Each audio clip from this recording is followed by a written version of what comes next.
Hello guys, তো কালকে আমার ছেলের জন্মদিনে আমি তখন গোলাপ জামুন বানাইবো। তো গোলাপ জামুন কিভাবে বানাই আমি রেসিপি শেয়ার করবো। আমি গোলাপ জামুন বানাই আর তোমরা দেখতে থাকো।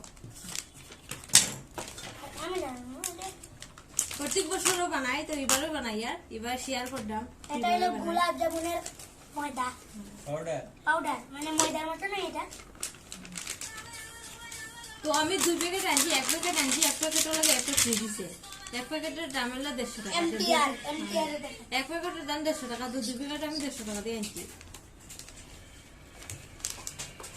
এটি বানাইয়া খাইয়া দেখো, তো মজা লাগে খাইতে।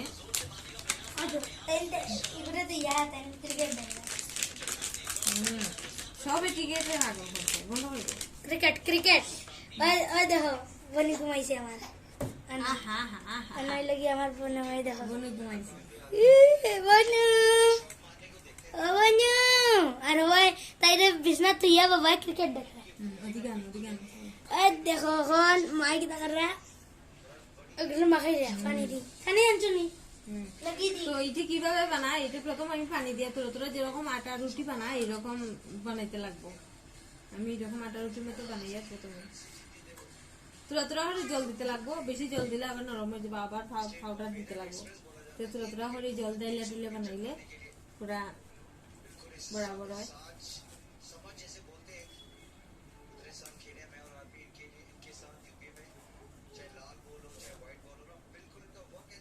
বানাইতে একদম সহজ, যে বানায় না ও মনে করবো এটি বানাইতে কি কি নিয়ে লাগে আর কিরকম বানায়। এটা বানাইতে একদম সহজ। প্রথম আমিও পারতাম না, তারপরে আমি শিখে লিছি বানালে।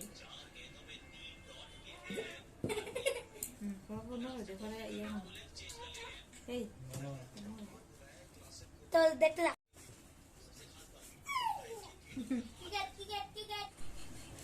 তো গাইস দেখো এরকম বানাইতে লাগবো, কইছি না আটা রুটির মতো। তো আটা রুটির মধ্যে এরকম দেখো তোরা জল দিয়ে আমি বানাই দিয়েছি।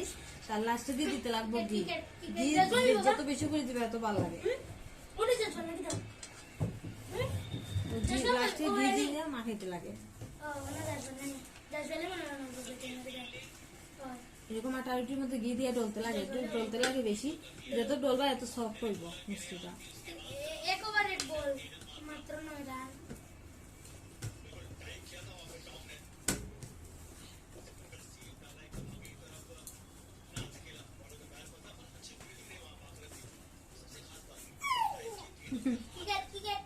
বন্ধ হয়ে যাবে।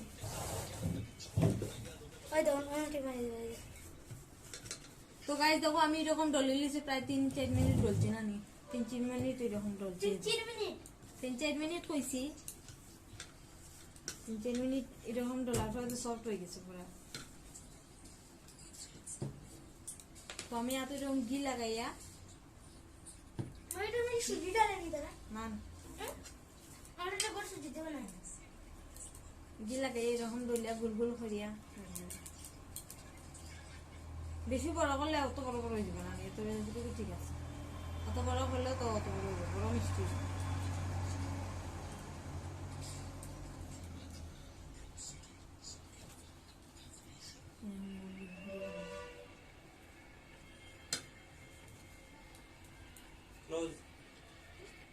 ক্লোজ করে দাও।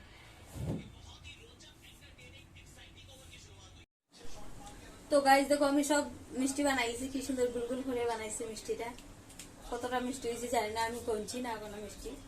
তো ওইদিকে আমি শিরা দেখো, ওইদিকে আমি শিরা বইয়া মিষ্টিটি বানানো দিতেছিলাম। শিরার মধ্যে যখন এলাচ দিব,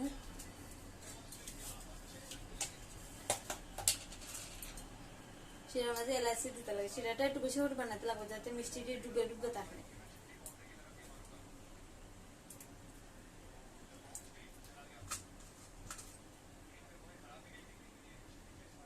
তোমরা একবার তাই হরে বানাইয়া খাইয়া দেখো কিরকম লাগে।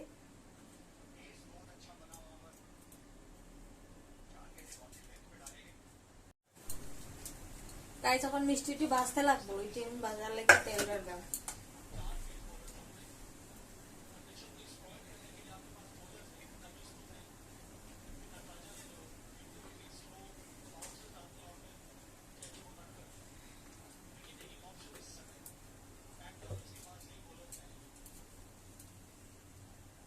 বাবু পিৎজা অর্ডার করে রাখছে, একটু করে খাইবো, গরম আছে ঠান্ডাও একটু, তারপরে খাইবো।